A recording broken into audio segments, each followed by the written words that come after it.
Bu, permisi Bu.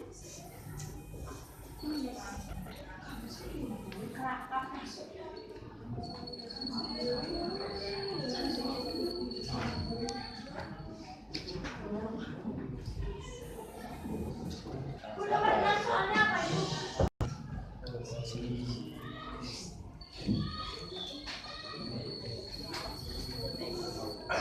Satu kata. Ya. Jadi cari satu itu sebagai pengganti tanda koma. Karena dia satu kata, anak-anak isi cari satu aja. Oke, semuanya. Dan itu semua ada. Sebentar. Ya, semua menggunakan ada gadek kecuali nomor 8 dan 9. Nomor soal 28 dan 9 itu tidak pakai ada gadek.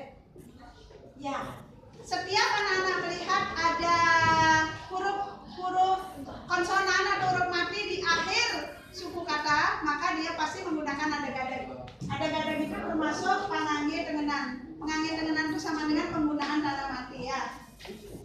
Tapi kalau anak-anak melihat ada huruf hidup atau huruf vokal di akhir suku kata, berarti dia tidak menggunakan tengenan atau ada gadek. Tidak menggunakan dia. Tetapi wajib digunakan cari satu, cari siki, cari satu.